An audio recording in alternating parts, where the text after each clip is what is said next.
वो एक घटिया किस्म का इंसान था जो दिन भर ब्रेन रॉट टिकटॉक्स देखता रहता था। पर एक दिन सब कुछ बदल जाता है जब वो चीट स्किल्स के साथ दूसरी दुनिया में ट्रांसपोर्ट हो जाता है, जो उसे अब तक का सबसे स्ट्रॉन्गेस्ट मेज बना देती हैं। टेकी आज के जापान का एक एवरेज से थोड़ा ऊपर वाला हाई स्कूल स्टूडेंट था, जिसका आईक्यू किसी राइस कुकर जैसा था। भले ही वो एक टोटल एनपीसी बॉट था, पर उसे लगता था कि वो इस कहानी का मेन कैरेक्टर है, सिर्फ इसलिए क्योंकि उसकी एक चाइल्डहुड फ्रेंड थी रिन, जो काफी ब्लेस्ड थी। एक दिन जब वो रिन के साथ स्कूल से वापस आ रहा था, उसे अचानक रियलाइज हुआ कि उसके नीचे एक अजीब सा मैजिक सर्कल प्रकट हुआ है। इस अकल के दुश्मन ने सोचा कि ये सर्कल रिन को वापस किचन में भेज देगा, तो उसने उसे धक्का दे दिया।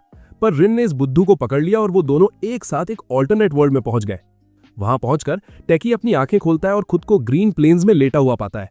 उसे दूर रिन लेटी हुई मिलती है और वो हैरान होता है कि वो आखिर है कहां। वो अपने फोन्स चेक करते हैं, पर नोटिस करते हैं कि वहां ना तो कोई सिग्नल है और ना ही इंटरनेट। वो सोचते हैं कि आजकल के जमाने में ऐसी कौन सी पिछड़ी हुई जगह है जहां मोबाइल नेटवर्क नहीं है, और टेकी को लगता है कि शायद वो अर्थ पर है ही नहीं। वो कहता है कि जो मैजिक सर्कल उन्होंने यहां आने से पहले देखा था वो कोई सीजीआई इफेक्ट नहीं था और ये सब बिल्कुल रियल है। रिन कहती है कि ये पॉसिबल नहीं है, पर तभी उन्हें एक विशाल मॉन्स्टर की आवाज सुनाई देती है, जो एक बड़े काले घोड़े जैसा दिखता है, जिसके सींग और आंखें खौफनाक है। वो घोड़ा उनके ऊपर से कूदता है, पर टेकी रिन को पकड़कर सही वक्त पर साइड में हो जाता है ताकि वो कुचले ना जाए। वो रिन को कहता है कि यहां से जितना दूर हो सके भाग जाओ, क्योंकि दोनों के मरने से बेहतर है कि सिर्फ एक ही मारा जाए। और फिर वो उस विशाल दरिंदे को उकसाने के लिए आगे बढ़ता है। वो उस मॉन्स्टर को कॉटन पिकर बुलाता है और मजाक उड़ाता है कि उसका साइज सिर्फ दिखाने के लिए है, जिसके बाद वो मॉन्स्टर उसके पीछे पड़ जाता है। लगता है कि ये उसका आखिरी वक्त है, पर तभी साइड से एक एयर ब्लेड अटैक आता है और मॉन्स्टर की गर्दन पर लगता है। एक भूरा गंजा कहीं से निकल कर आता है और टेकी की टॉन्टिंग स्किल्स की तारीफ करता है और फिर अपनी तलवार से घोड़े पर टूट पड़ता है। मॉन्स्टर अपने मुंह से आग निकालकर पलटवार करता है, पर तभी एक ब्लैक मैजिक वाली एरो झाड़ियों से निकलती है और उसके पैर पर लगती है। इसके बाद एक अजीब सा दिखने वाला बंदा झाड़ियों से बाहर आता है और कहता है कि ये ऑब्सीडियन हॉर्सेस काफी टफ होते हैं और मिथ्रिल एरो यूज करना सही फैसला था। फाइनली एक स्मॉल मेज मॉन्स्टर को फ्लेम अटैक से जलाकर शिकार खत्म करता है। वो ग्रुप अपना इंट्रोडक्शन बराडा, रकाल्टा और मेगेलाड के तौर पर देता है और बताता है कि वो एडवेंचरस गिल्ड का हिस्सा है और उन्हें इन ऑब्सीडियन हॉर्सेस की तादाद कम करने के लिए हायर किया गया था। ये सब देखकर टेकी कंफर्म करता है कि वो एक फैंटेसी आरपीजी जैसी दुनिया में है और उन्हें यहाँ सर्वाइव करने का रास्ता ढूंढना होगा। बाद में उस रात वो सब कैंप फायर के चारों ओर बैठते हैं और एडवेंचरर्स उनसे पूछते हैं कि वो कहां से आए हैं और यहाँ क्या कर रहे हैं। वो नोटिस करते हैं कि टेकी और रिन ये इन्फो शेयर करने में कंफर्टेबल नहीं है, तो वो उन्हें दिलासा देते हैं कि वो उन्हें इन खतरनाक मैदानों में अकेला नहीं छोड़ेंगे और पास के टाउन एस्पिर तक एस्कॉर्ट करेंगे, क्योंकि दूसरों की मदद करना उनका काम है। वो उन्हें ये भी समझाते हैं कि बिना वेपन्स के ट्रैवल करना खतरनाक है, खासकर इस एरिया में, क्योंकि मॉन्स्टर्स बढ़ रहे हैं और उन्हें ऐसी रिपोर्ट्स मिली हैं कि वैगन्स पर हमले हो रहे हैं और लोग गायब हो रहे हैं। इसके साथ ही वो सोने चले जाते हैं और बराडा टेकी को कहता है कि रिन से माफी मांग ले, जो उससे नाराज है क्योंकि उसने उसे अकेला छोड़कर भागने को कहा था। वो रात भर बात करते हैं और आखिरकार एक फिस्ट बम्प के साथ पैचअप कर लेते हैं। अगले दिन वो एस्पिर पहुंचते हैं और एडवेंचरर्स बताते हैं कि ये एलिस्टेन मैजिक किंगडम का हिस्सा है और वो इस टाउन को अपना बेस बनाकर यूज करते हैं। वो हमारे प्रोटैगनिस्ट्स को थोड़ा गोल्ड भी देते हैं और उन्हें एडवेंचरर्स गिल्ड के बारे में बताते हैं, क्योंकि टेकी ने फैसला किया है कि वो भी एडवेंचरर बनेगा, जैसा कि एक अल्फा मेल करता है। गिल्ड में वो अपने एडमिशन फॉर्म्स भरते हैं और कॉन्ट्रैक्ट पढ़ते हैं, तब उन्हें रियलाइज होता है कि वो इस दुनिया की लैंग्वेज समझ सकते हैं। वो नोटिस करते हैं कि वो यहाँ के लोगों से ढंग से बात भी कर पा रहे हैं, तो जरूर यहाँ कोई मैजिक काम कर रहा है। इसके बाद रिसेप्शनिस्ट कहती है कि उनका एक छोटा सा मैजिकल एप्टीट्यूड टेस्ट होगा और एक क्रिस्टल बॉल निकालती है, जो हर नए एडवेंचरर के लिए जरूरी है। ये सुनकर दोनों थोड़ा डिसअपॉइंटेड फील करते हैं, क्योंकि उन्हें लगता है उनके पास मैजिक नहीं है, पर रिन कहती है कि वो पहले जाएगी और अपना हाथ बॉल पर रखती है। रिसेप्शनिस्ट की हैरानी का ठिकाना नहीं रहता जब क्रिस्टल बॉल 4 अलग अलग कलर्स दिखाती है और वो रिन से पूछती है कि आखिर वो है कौन। फिर वो टेकी को वैसा ही करने को कहती है और जैसे ही वो हाथ रखता है, क्रिस्टल बॉल अचानक चटक जाती है, जिसे देखकर रिसेप्शनिस्ट दंग रह जाती है और तुरंत गिल्ड मास्टर को बताने भागती है। कुछ देर बाद वो गिल्ड मास्टर जेरान और एक मशहूर C rank adventurer Meera the golden fencer के साथ वापस आती है। वो अपना इंट्रोडक्शन देते हैं और बताते हैं कि वो उनका रजिस्ट्रेशन यहाँ नहीं कर सकते और मीरा उन्हें ऐसी जगह एस्कॉर्ट करेगी जहां उन्हें जरूरी एडवाइस मिलेगी, जिसके बिना वो एडवेंचरर्स नहीं बन सकते। टेकी पूछता है कि क्या ये कोई स्कैम है जहां वो उन्हें किडनैप करके उनकी किडनीज बेच देंगे, पर मीरा कहती है कि उसे उसके ऑर्गन्स तो चाहिए, पर किडनी नहीं। फिर वो उन्हें शहर के पास जंगल में एक पुरानी झोपड़ी में ले जाती है, जहां उनकी मुलाकात हॉट मम्मी लेमिया से होती है। लेमिया उनका स्वागत करती है और मीरा से जानती है कि गिल्ड की मैजिक डिवाइस टूट गई है, इसलिए वो चाहती है कि लेमिया उनका टेस्ट ले। लेमिया टेकी और रिन को कुछ वुडन डिवाइसेस देती है और कहती है कि ये उसने बनाए हैं और ये उनकी मैजिकल कैपेसिटी और मैजिकल स्ट्रेंथ की वैल्यूज बताएंगे। मैजिकल कैपेसिटी का मतलब है कि आपके पास कितनी मैजिकल एनर्जी है और मैजिकल स्ट्रेंथ का मतलब है उस मैजिकल एनर्जी की क्वालिटी कैसी है। उनकी लकड़ी को अपने हाथों से सहलाने के बाद टेकी और रिन पूछते हैं कि रिजल्ट क्या आया। तो लेमिया बताती हैं कि उनके नंबर्स तो भाई इस दुनिया के ही नहीं हैं और अब से वो दोनों उसके अप्रेंटिस होंगे। ठीक उसी वक्त हमें कुछ हुडेड फिगर्स अंधेरे में एक दूसरे से बात करते हुए दिखते हैं। वो बीटा मेल गुनर अपने अल्फा मेल लीडर को रिपोर्ट देता है कि उन्होंने समनिंग रिचुअल को सक्सेसफुली सैबोटाज तो कर दिया था, पर क्योंकि कास्टर बहुत ज्यादा पावरफुल था इसलिए स्पेल फिर भी एक्टिवेट हो गई। उन्हें पूरा यकीन है कि कुछ लोग दूसरी दुनिया से समन हुए हैं, पर उन्हें ये नहीं पता कि वो अभी कहाँ है। वो आगे बताता है कि उन्होंने अपना जाल बिछा दिया है और जल्द ही उन्हें ढूंढ लेंगे, जिससे लीडर काफी खुश होता है और कहता है कि उसे उनसे बहुत उम्मीदें हैं। वापस झोपड़ी में लेमिया रिवील करती है कि टेकी की मैजिकल कैपेसिटी 1,20,000 और मैजिकल स्ट्रेंथ 40,000 है। वहीं रिन की मैजिकल कैपेसिटी 37,000 और स्ट्रेंथ 5,000 है, क्योंकि वो एक लड़की है।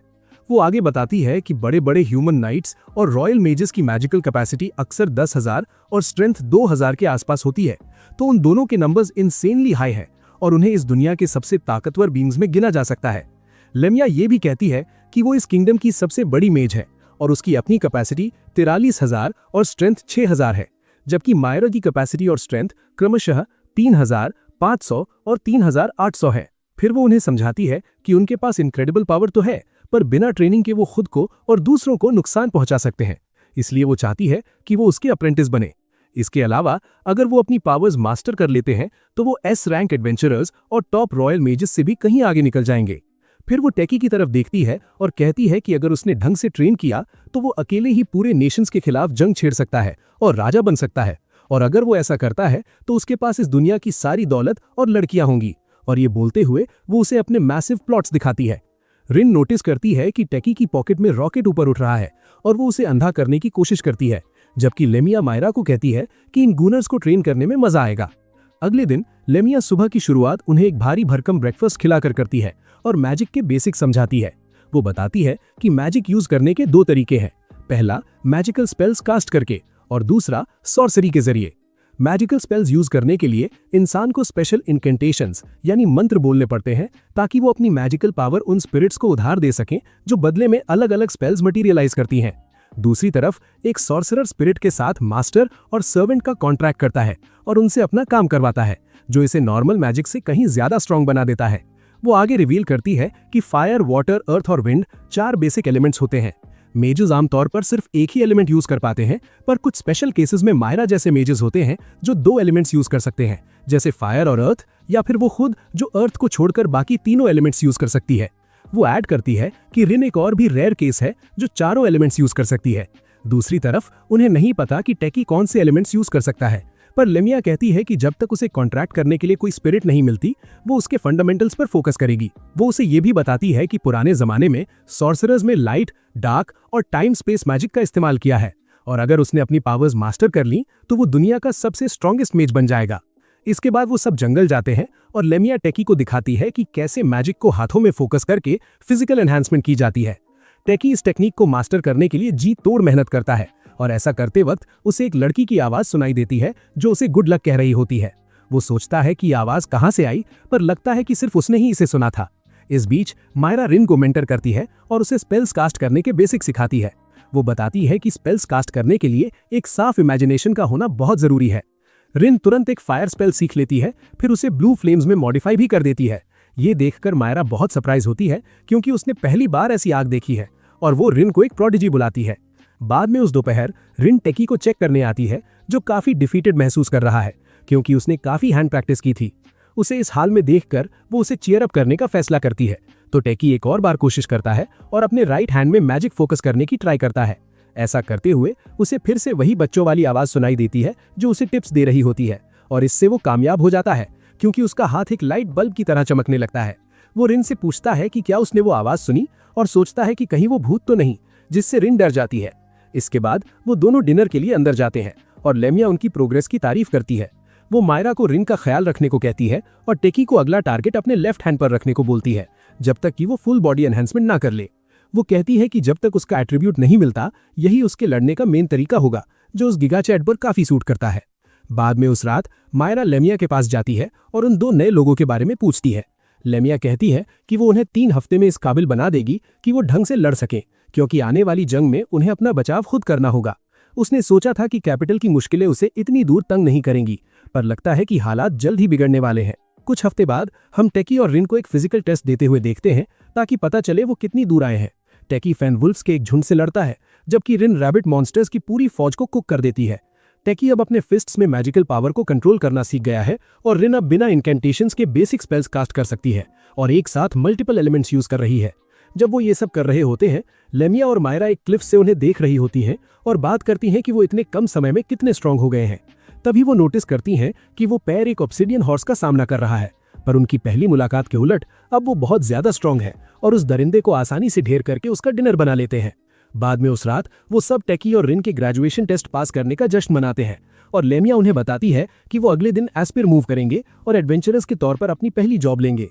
वो उन्हें ये भी बताती है कि उसके हिसाब से उन्हें लॉस्ट वंस कहा जाता है, जो वो लोग होते हैं जो दूसरी दुनिया से यहाँ आते हैं।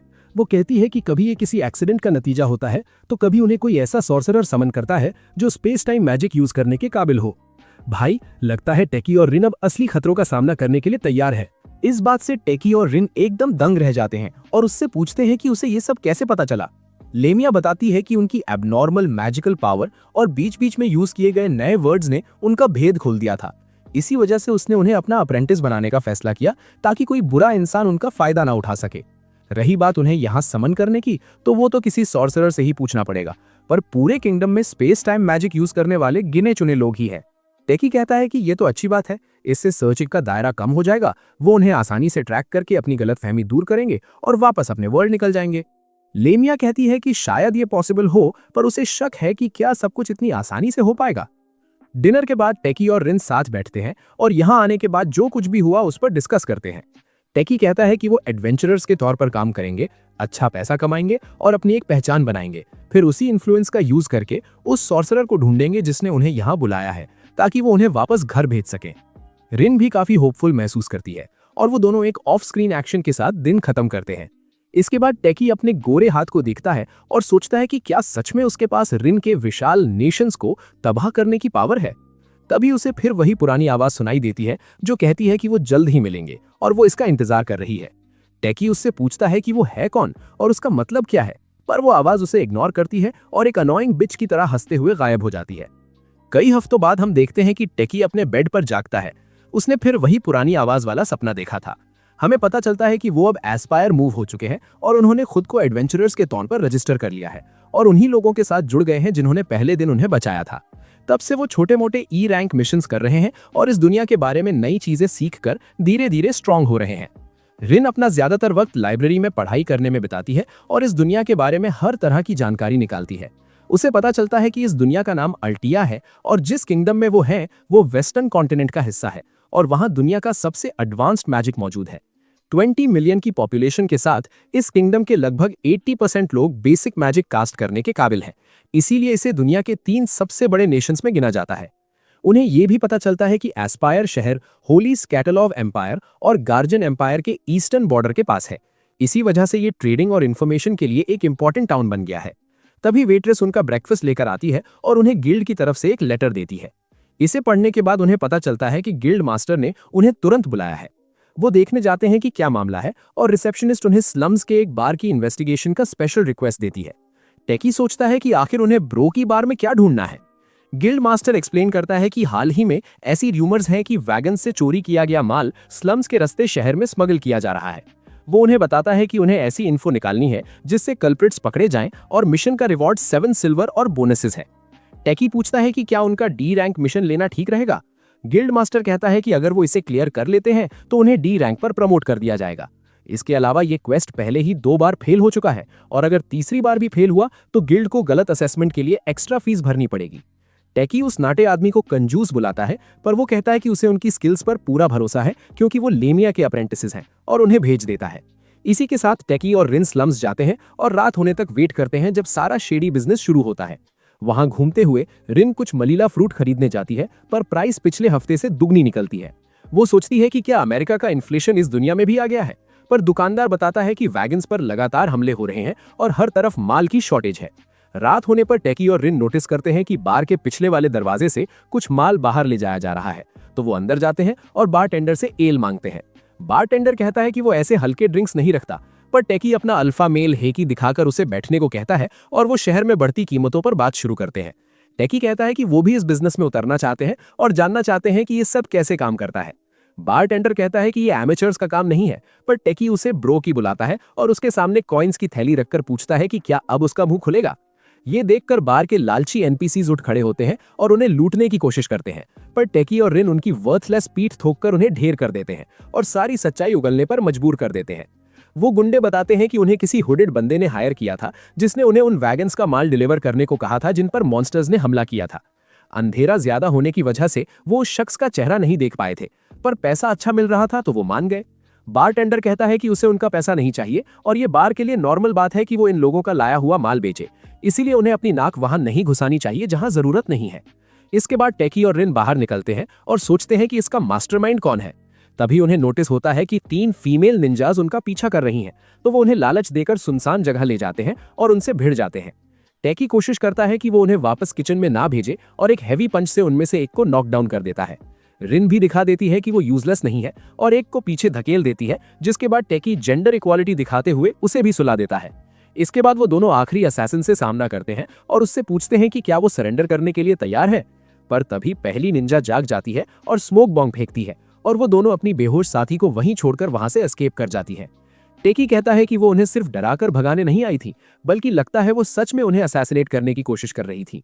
रिन हैरान हो जाती है और वो दोनों उस पकड़ी गई निंजा को गिल्ड के हवाले कर देते हैं और गिल्ड मास्टर से उसे जिंदा रखने को कहते हैं। अगले दिन टेकी और रिन मीरा से मिलते हैं, जो उन्हें डी रैंक्ड एडवेंचरर्स बनने पर कांग्रेचुलेट करने के लिए वेट कर रही थी। फिर वो उन्हें बताती हैं कि उसके पास एक स्पेशल मिशन है और वो चाहती हैं कि वो उनके साथ पार्टी बनाए। वो एक्सप्लेन करती है कि नॉर्दर्न फॉरेस्ट में मलीला फ्रूट्स पककर तैयार हैं, तो फार्मर्स ने चोरों को पकड़ने और अपनी फसल बचाने की रिक्वेस्ट डाली है। भाई लगता है ये मलीला फ्रूट वाला मिशन इतना सिंपल नहीं होने वाला जितना मीरा बता रही हैं। इस मिशन को पूरा करने का रिवॉर्ड पूरे 500 सिल्वर कॉइन्स है और इससे टाउन को इन्फ्लेशन की मार से निकलने में भी काफी हेल्प मिलेगी। ये सब सुनने के बाद हमारा ये पैर तुरंत राजी हो जाता है और वो तीनों नॉर्दर्न फॉरेस्ट की तरफ निकल पड़ते हैं। वो दोपहर तक फार्म पहुंचते हैं और वहां 2 एनपीसी फार्मर्स और एक अजीब से दिखने वाले बंदे से मिलते हैं जिसका नाम कासिम है। उससे हाथ मिलाते वक्त ताइची को थोड़ी अजीब सी गे इमोशंस वाली फीलिंग आती है और वो काफी देर तक उसका हाथ पकड़े रखता है, फिर अचानक होश में आता है। इसके बाद वो सब मेलिला के खेतों की तरफ बढ़ते हैं और रिन अपने स्टाफ से एक मैजिक सेंसिंग स्पेल कास्ट करती है ताकि एरिया में किसी पुराने मैजिक का पता लगाया जा सके।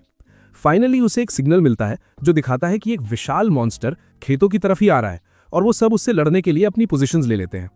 थोड़ी देर बाद हम देखते हैं कि फॉरेस्ट से एक मैसिव ओगर और कुछ ऑक्स बाहर निकलते हैं और अपने वेपन्स के साथ ग्रुप का सामना करते हैं। ग्रुप का अल्फा मेल होने के नाते ताइची मीरा को उन 3 छोटे मोटे दुश्मनों यानी स्मॉल फ्राइज को संभालने को कहता है और रिन से सपोर्ट मांगता है, जबकि वो खुद उस बड़े मॉन्स्टर से निपटने निकलता है। वो सोचता है कि लेवल 35 की एनहांसमेंट इस काम के लिए काफी होगी और ओगर के मुंह पर एक हैवी पंच मारकर उसे एक ही बार में ढेर यानी 1 शॉट कर देता है। रात होने पर मीरा ताइची और रिन के साथ बैठती है और बताती है कि इस रीजन में ऑक्स और ओगर्स का होना नॉर्मल नहीं है, तो पक्का ये किसी की साजिश का हिस्सा है। वो उनके लिए एक ट्रैप बिछाने का डिसाइड करते हैं ताकि उन्हें दिखा सकें कि उनसे पंगा लेना महंगा पड़ेगा, और फिर सो जाते हैं। इस बीच हमें एक हुडेड लड़की दिखाई देती है जो ढेर सारी लाशों से घिरी हुई है। वो उनका लाइफ फोर्स सोखने के लिए एक स्पेल यूज करती है और कहती है कि वो उन मैजिशियंस यानी ताइची और रिन से मिलने के लिए काफी एक्साइटेड है, और फिर अपने इनविजिबल क्लोक का यूज करके गायब हो जाती है। अगले दिन हम जराड को उस असैसिन की सेल खोलते हुए देखते हैं और उससे पूछते हैं कि क्या उसने मुंह खोलने का फैसला किया है। दूसरी तरफ ताइची और ग्रुप फार्म में घूम रहे हैं जहां रिन अपनी मैजिक डिटेक्शन स्पेल से चोरों को लोकेट करने की कोशिश कर रही है। आखिरकार उन्हें कुछ कदमों के निशान मिलते हैं और वो उनका पीछा करते हुए एक ऐसे फायर पिट तक पहुंचते हैं जिसे हाल ही में बुझाया गया था। रिन कहती है कि उसे आगे खेतों में 3 लोगों की प्रेजेंस महसूस हो रही है और वो 3 चोरों को रंगे हाथ पकड़ने के लिए आगे लपकते हैं।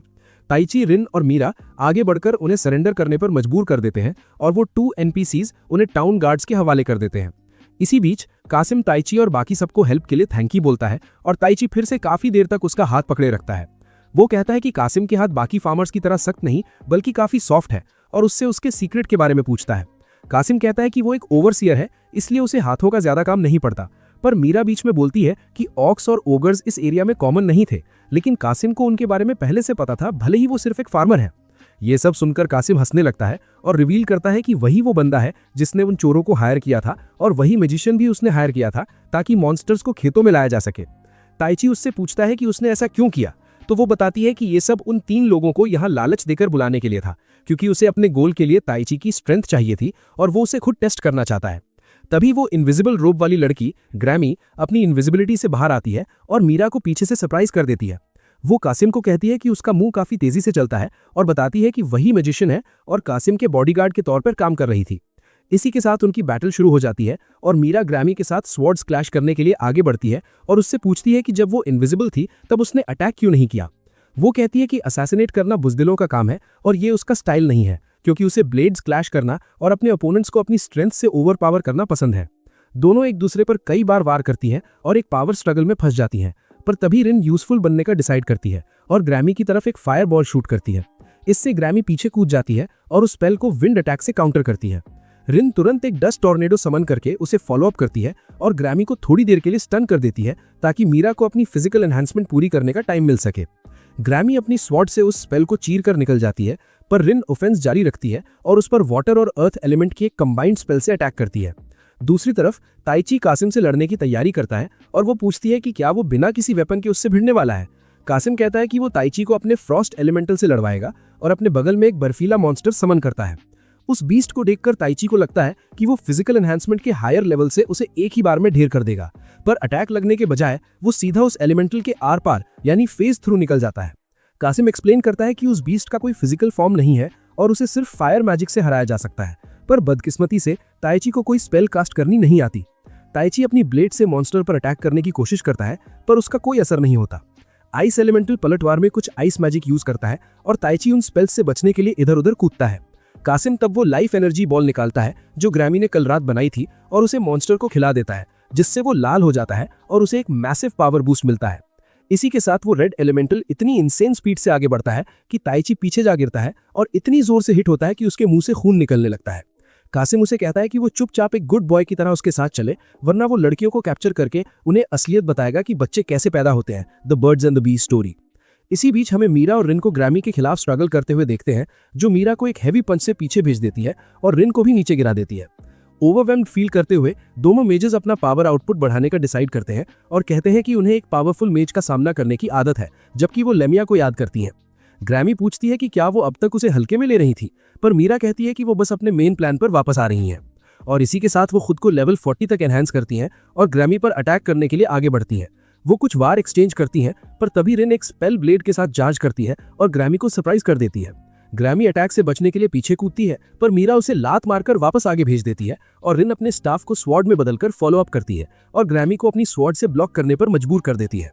इसके बाद वो अपने दूसरे हाथ में स्पेल ब्लेड का यूज करके उस पर वार करती है और उसके एचपी का एक अच्छा खासा हिस्सा जला देती है। फिर रिन डस्ट टॉर्नेडो स्पेल कास्ट करती है और उसमें गन पाउडर मिला देती है ताकि वो फ्लेमेबल हो जाए। उसके बाद वो एक फायर बॉल से उस स्पेल को आग लगा देती है और ग्रैमी को ब्लास्ट कर देती है।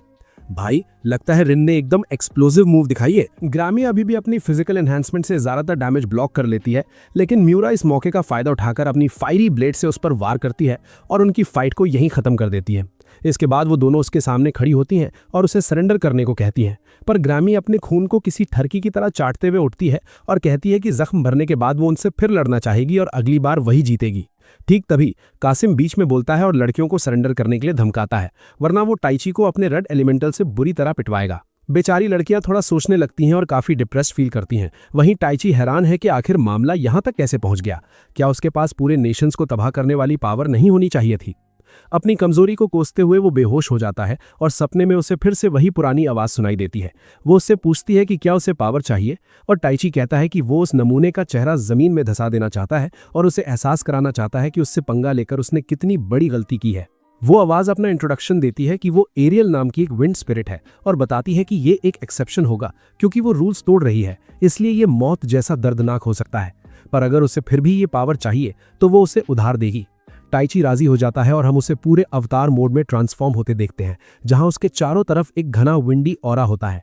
कासिम उस रेड अवतार को फिर से उस पर चार्ज करने को कहता है और उसे पीछे फेंक देता है, पर ताइची वापस खड़ा होता है और कहता है कि ये हिट तो ऐसा था जैसे किसी बिल्ली ने उसे अपने निन्ने पंजे से मारा हो। वो रेड एलिमेंटल फिर उस पर फ्लेम ब्रेथ अटैक छोड़ता है, पर टाइची अपना हाइकी अनलीश करता है और पलटवार में एक इतनी स्ट्रॉन्ग विंड स्ट्रीम निकालता है जो फ्लेम अटैक और रेड एलिमेंटल दोनों को एक साथ तबाह कर देती है। ये देखकर कासिम और ग्रैमी वहां से दुम दबाकर भागने लगते हैं। टाइची उन्हें रोकने की कोशिश करता है, पर तभी उसे वही दर्द महसूस होता है जिसके बारे में एरियल ने वार्न किया था, और वो अपने घुटनों पर गिर जाता है। फेंट होने से पहले टाइची किसी तरह एक आखिरी अटैक निकाल लेता है और उससे कासिम का राइट आर्म उड़ा देता है। ऑफिशियली उसे एनिमे का सबसे पैथेटिक एक हाथ वाला कैरेक्टर बना देता है। कुछ दिनों बाद हम देखते हैं कि टाइची लीमिया के घर में जागता है और सोचता है कि वो यहाँ कैसे पहुंचा।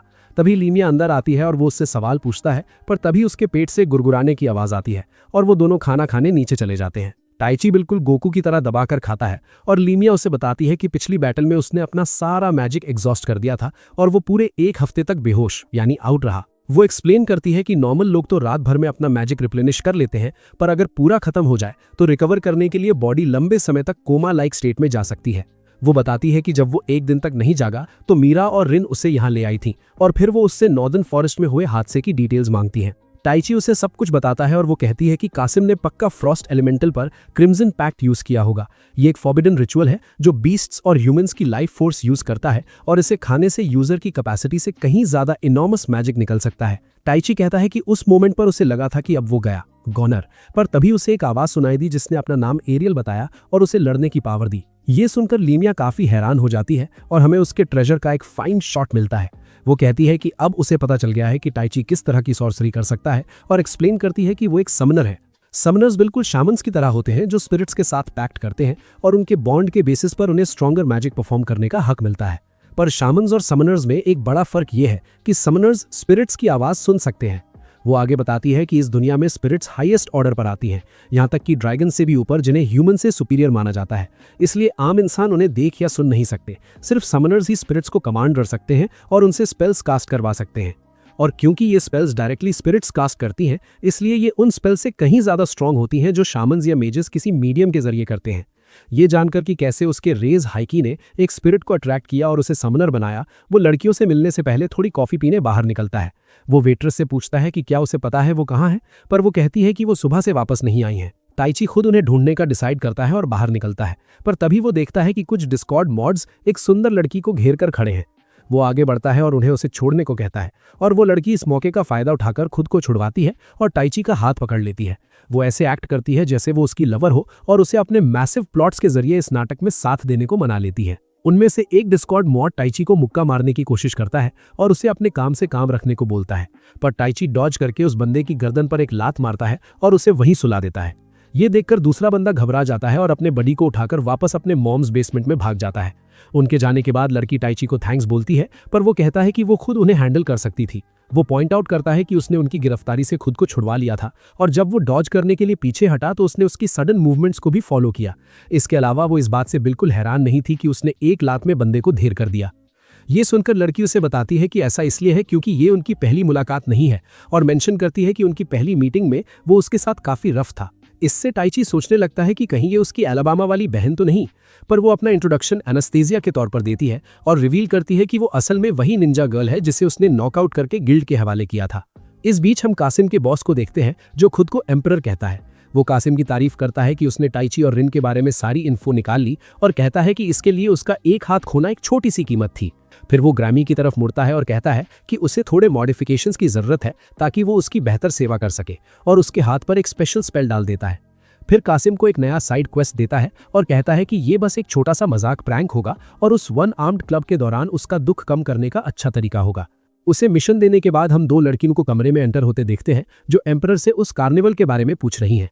भाई, ये एम्परर तो काफी बड़ा खिलाड़ी लग रहा है और ये कार्निवल पक्का कोई नया कांड है। वो कहता है कि अब वक्त आ गया है उन्हें शुरू करने का, और एक डॉक्यूमेंट को टेबल पर रखे फाइल में डाल देता है और बताती है कि यही टाइची का उस पार्टी के लिए इनविटेशन होगा। वापस टाउन में एनास्टेसिया रिवील करती है कि उसने गिल्ड ज्वाइन कर ली है और वो अब स्मगल्ड गुड्स यानी तस्करी के मामले वाले केस को सॉल्व करने पर काम कर रही है। वो टाइची को बताती है कि उसकी इन्वेस्टिगेशन उसे इस बिल्डिंग तक ले आई है और वो दोनों मिलकर बिल्डिंग पर रेड मारते हैं ताकि उसके पीछे छुपा मास्टरमाइंड मिल सके। उनका सामना कई सारे गूंज से होता है और वो उनसे भिड़ते हुए आगे बढ़ते हैं और आखिरकार उस रूम तक पहुंच जाते हैं जहां कसीम और उसका बॉस पहले बैठे हुए थे। वहां टाइची को वो पेपर मिलता है जो एम्परर ने पीछे छोड़ा था और उसे पढ़कर वो सच में काफी वरिड हो जाता है। दूसरी तरफ हम म्यूरा और रिन को नाइट लाइफ एंजॉय करते देखते हैं जब वो टाउन के मार्केट प्लेस से गुजर रही हैं और कुछ स्वीट्स खा रही हैं। रिन टाइची को लेकर थोड़ी परेशान लग रही है, पर मायरा उसे दिलासा देती है कि वो लेमिया की अच्छी देखरेख में है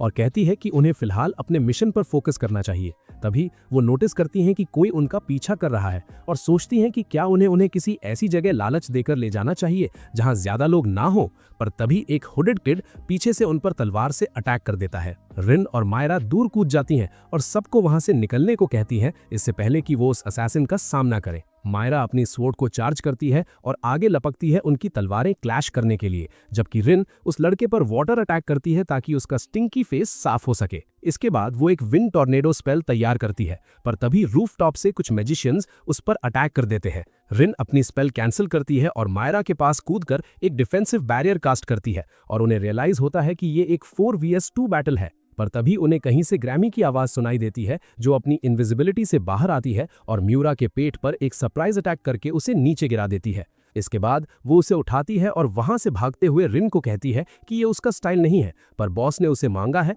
तो उसके पास और कोई चॉइस नहीं है। रिन उसके पीछे जाने की कोशिश करती है, पर वो गुंडे उसे बिजी रखते हैं और ग्रैमी वहां से निकल जाती है।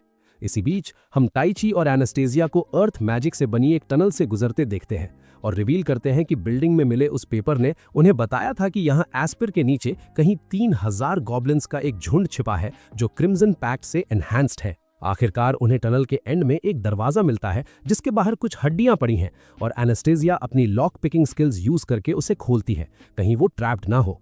उसे ऐसे काम करते देख टाइची कहता है कि जब उसने उसे गिल्ड के हवाले किया था तो उसने उम्मीद की थी कि वो अपनी जिंदगी ईमानदारी से बिताएगी, तो अब उसे अजीब लग रहा है कि गिल्ड उसे अपने मिशंस के लिए यूज कर रहा है। ऐसे प्यारे शब्द सुनकर एनास्टेसिया मुस्कुरा देती है और उसे कहती है कि अब से वो उसे एना बुलाए, और वो अपनी सर्च जारी रखते हैं। वापस टाउन में रिन उन बेवकूफ एनपीसीज को धूल चटा देती है जो उसका रास्ता रोकने की कोशिश कर रहे थे, और पीछे मुड़ती है तो देखती है कि ग्रामी उसके पीछे खड़ी है।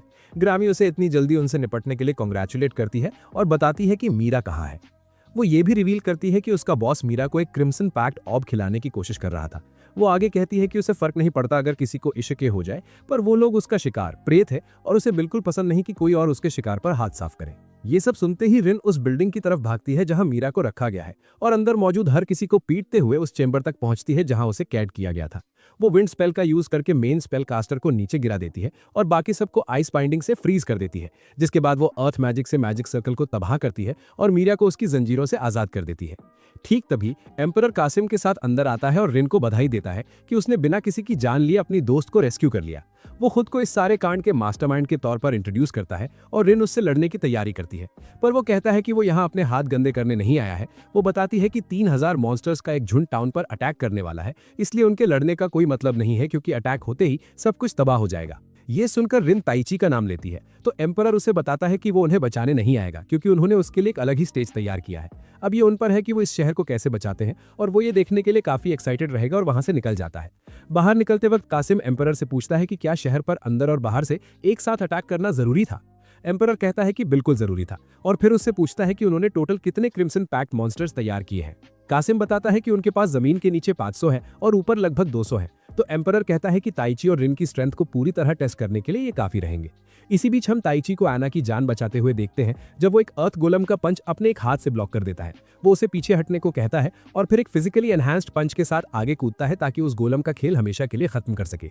इसके बाद उनके सामने एक दरवाजा खुलता है जहां वो 2 छोटी लड़कियों को एक गॉब्लिन फार्म के पास खड़ा देखते हैं जो रेड क्रिम्सन पैक्ट से एन्चेंटेड लगते हैं।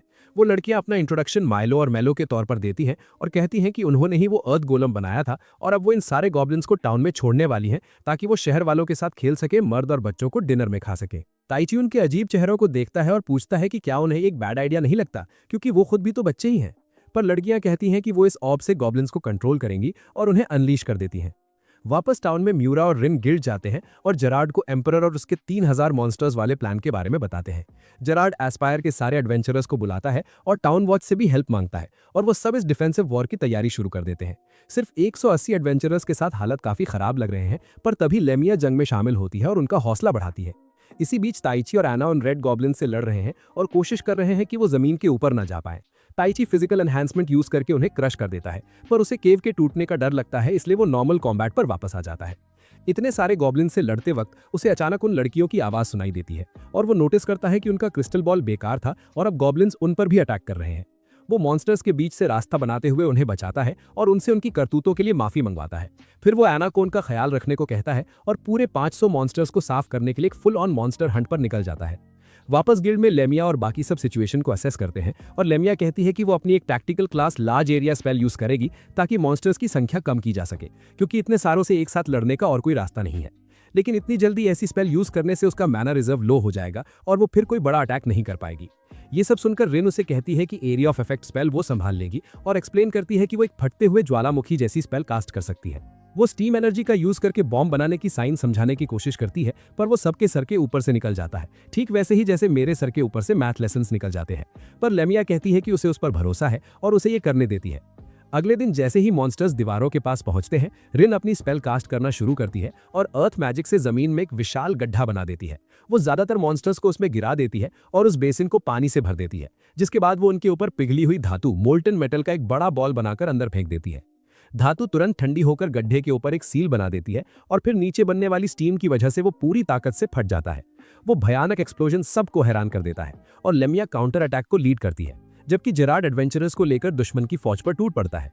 इसी बीच कासिम और एम्परर एक क्लिफ से ये सब देख रहे हैं और एम्परर कहता है कि लेमिया को एक्शन में देखना ही अपने आप में वर्थ था, पर रिन की ऐसी डिस्ट्रक्टिव स्पेल देखना तो सोने पर सुहागा हो गया। फिर वो कहता है कि अब असली खतरे का सामना करने का वक्त आ गया है और हम एक एडवेंचरर को जेरार्ड को रिपोर्ट देते हुए देखते हैं कि 200 क्रिम्सन पैक्ट मॉन्स्टर्स जंग में शामिल हो चुके हैं। भाई 200 क्रिम्सन पैक्ट मॉन्स्टर्स का मतलब है असली तबाही। ये देखकर जेरार्ड एकदम टेंशन में आ जाता है, पर तभी वो देखते हैं कि टाइची, एना और उन 2 लड़कियों के साथ कैंप पर पहुंच गया है।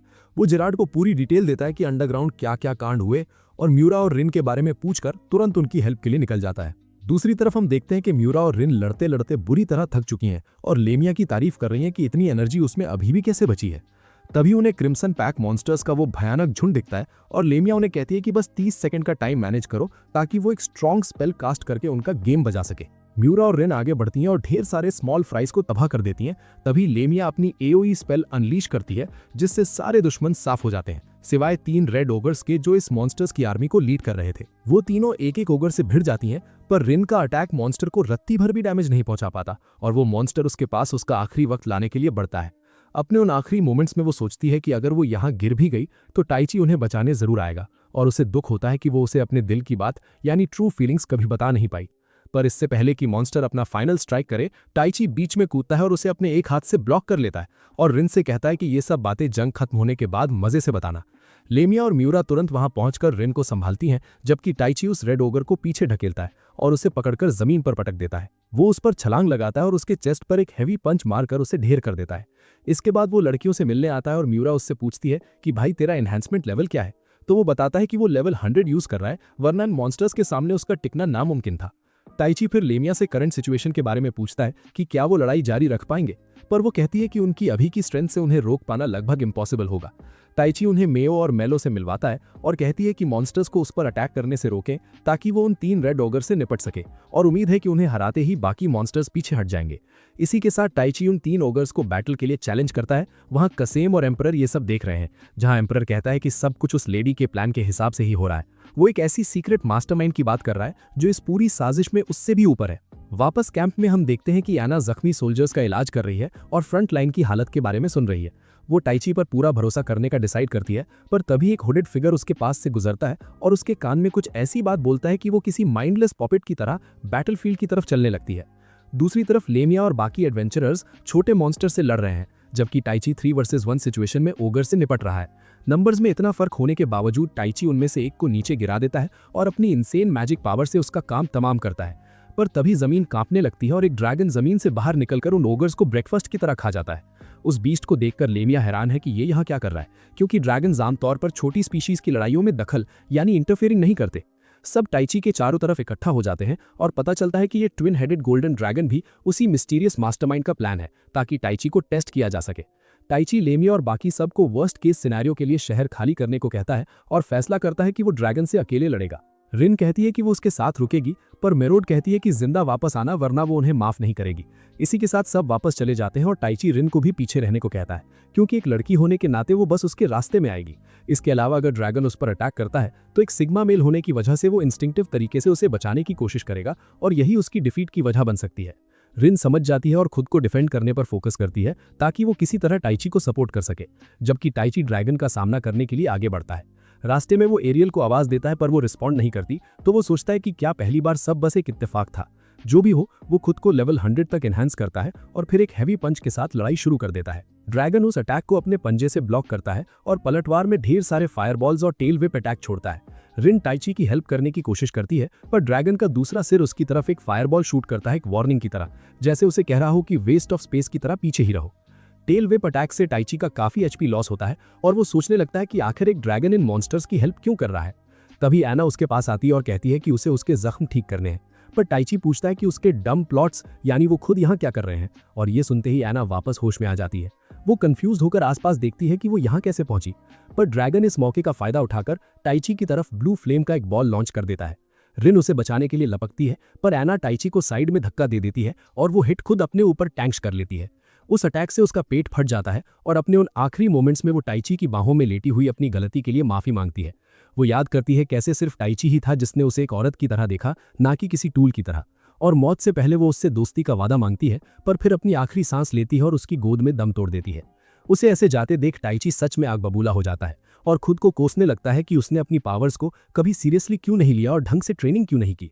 वो फिर एरियल को पुकारता है और कहता है कि वो जानता है वो सुन रही है और उसे पावर देने को कहता है। वो एक मर्दाना दहाड़ मारता है और उसे पूरी शिद्दत से पावर देने को कहता है। एरियल उसकी कॉल को रिस्पॉन्ड करती है और कहती है कि वही स्ट्रॉन्ग इमोशन था जिसका वो इंतजार कर रही थी।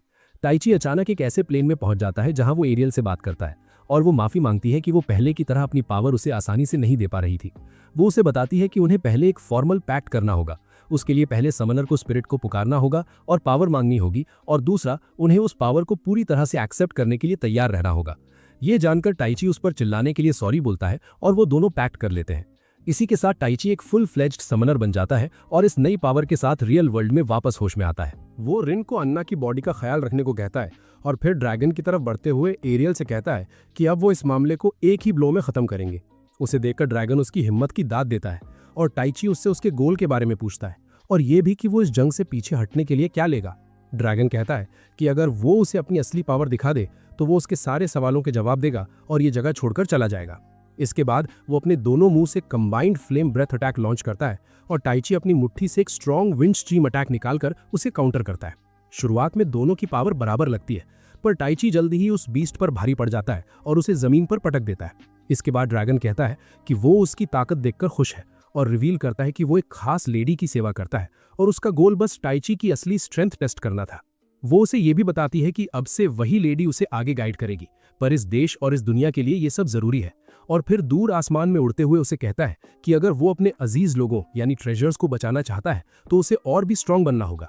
दूसरी तरफ हम एम्परर को उस मिस्टीरियस लेडी को रिपोर्ट देते हुए देखते हैं। साथ में एक और हुडेड सर्वेंट भी है और वो उसे बताता है कि टाइची ने विंड स्पिरिट के साथ पैक्ट कर लिया है। लेडी कहती है कि फिर तो उसके अगले गाइडेंस की तैयारी का वक्त आ गया है और एक शहर के बाद अब एक पूरे देश की बारी है। जंग के बाद एस्पायर धीरे धीरे फिर से बसने लगता है, पर अपनी जीत के बावजूद उन्होंने बहुत कुछ खोया था। हम टाइची को अन्ना की कब्र पर फूल रखते हुए और उसे जन्नत से उस पर नजर रखने को कहते हुए देखते हैं। इसके बाद वो लेमिया और बाकी सबसे मिलने जाता है और उन्हें एरियल से इंट्रोड्यूस करवाता है, उसे उसके मिनी फॉर्म में समन करके। जब वो इस बारे में बात कर रहे होते हैं, वो नोटिस करते हैं कि नाइट्स के एस्कॉर्ट के साथ एक कैरेज यानी बग्घी शहर में आ रही है और लेमिया दिखती है कि उस पर रॉयल फैमिली का क्रेस्ट लगा है। बग्घी आखिरकार लेमिया के घर के पास रुकती है और एक पर्पल बालों वाली लड़की एल्सेना बाहर आती है और अपना इंट्रोडक्शन मार्कस नॉर्मन की बेटी के तौर पर देती है और अनाउंस करती है कि वो किंग गिलमोर की तरफ से आई है। वो कहती है कि वो उनसे मदद मांगने आई है और रिक्वेस्ट करती है कि वो उसके साथ रॉयल कैपिटल विनीफिक्स चले। रास्ते में लेमिया एल्सेना से देश के करंट हालात एक्सप्लेन करने को कहती है और वो बताती है कि पिछले 30 सालों से देश 2 फैक्शंस में बटा हुआ है, एक जो करंट किंग को सपोर्ट करता है और दूसरा उनके छोटे भाई ड्यूक डॉर्सहाइम को। किंग गिलमोर ने अपनी पोजीशन डिप्लोमेसी और दूसरे नेशन से दोस्ती करके हासिल की है, जबकि ड्यूक डॉर्सहाइम थोड़ा कंजर्वेटिव यानी पुराने ख्यालों वाला है। किंग गिलमोर की एक पॉलिसी के मुताबिक उन्होंने अपने कुछ मेजर्स दूसरे नेशंस में भेजे हैं और इससे एक मैजिक किंगडम के तौर पर उनका दबदबा यानी डोमिनेंस खत्म हो सकता है। ऑपोजिशन ने आखिरकार उनके खिलाफ हथियार उठाने का फैसला कर लिया है और एक बगावत यानी रिबेलियन वॉर बस होने ही वाली है और वो उम्मीद कर रहे हैं कि वो इस लड़ाई में उनकी हेल्प करेंगे।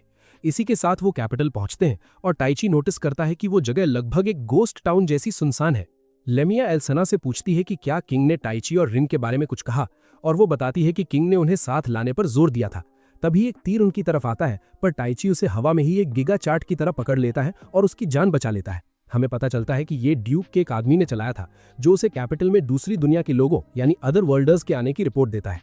वापस कैसल में टाइची और बाकी सब कोर्ट रूम में जाते हैं और एल्सेना उन्हें हेड मेज बेला, आर्मी के सुप्रीम कमांडर जनरल सुमेला और किंग की इकलौती बेटी प्रिंसेस चार्लेट से इंट्रोड्यूस करवाती है। तभी किंग भी अंदर आते हैं और एस्पायर के डिफेंस में उनकी कोशिशों की तारीफ करते हैं। लेमिया फॉर्मेलिटी स्किप करने का डिसाइड करती है और उनसे पूछती है कि असली मामला क्या है। किंग बाकी सबको बाहर जाने को कहते हैं और फिर लेमिया से कहते हैं कि वो बिल्कुल नहीं बदली, लगता है वो पुराने दोस्त हैं। और लेमिया कहती है कि वो उसकी मदद करेगी पर बस तब जब वो उसकी कंडीशंस मान लेगा। वो फिर कहती है कि वो लोग अभी के लिए एस्पायर वापस जाएंगे और वो ये भी चाहती है कि किंग ईमानदारी से बताए कि क्या टाइची और रिन को इस दुनिया में समन करने के पीछे उसी का हाथ है। गिलमोर सच्चाई कबूल करने का फैसला करते हैं और कहते हैं कि हाँ, उन्होंने ही उन्हें समन करने का ऑर्डर दिया था। ये सुनकर टाइची आगे बढ़ता है और उनसे पूछता है कि वो कैसे उनकी सुकून भरी जिंदगी छीन कर उन्हें यहाँ लोगों को मारने के लिए समन कर सकते हैं और उनके खिलाफ अपना प्रोटेस्ट दिखाता है। गिलमोर कहता है कि वो इसकी पूरी जिम्मेदारी लेगा और फिर वो सब अपने रूम्स में चले जाते हैं। लेमिया और मिरा जनरल से बात करने जाती हैं और टाइची और रिन इस नए राज के बारे में बात करते हैं।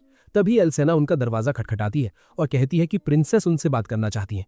इसी के साथ चार्लेट अंदर आती है और उनसे इस तकलीफ के लिए माफी मांगती है और रिवील करती है कि असल में उसने ही उन्हें इस दुनिया में समन किया है। वो समझाती है कि उसने स्पेल को कास्ट करने से पहले बहुत रिसर्च की थी और वो इस कश्मकश में थी कि किसी को उसकी पीसफुल लाइफ से निकालकर अपने लिए लड़वाना सही है या नहीं, पर आखिर में उसने वही किया जो इस किंगडम की प्रिंसेस के तौर पर उससे एक्सपेक्ट किया जा रहा था। वो फिर बताती है कि समनिंग के वक्त ड्यूक का एक असैसिन अंदर घुस गया जिससे स्पेल अनस्टेबल हो गई। वो सिर्फ टाइची को समन करना चाहती थी जिसके पास इनसेन मैजिक पावर थी, पर असैसिन के अटैक की वजह से रिन भी साथ खींची चली आई और पैलेस में समन होने के बजाय वो एस्पायर के पास एक रैंडम मैदान में टेलीपोर्ट हो गए। वो कहती है कि उसे ये ढूंढने में काफी वक्त लग गया कि वो लोग कहाँ हैं और ना सिर्फ उनकी जिंदगी बर्बाद करने के लिए बल्कि एक इनकॉम्पिटेंट वेस्ट ऑफ स्पेस होने के लिए भी माफी मांगती है।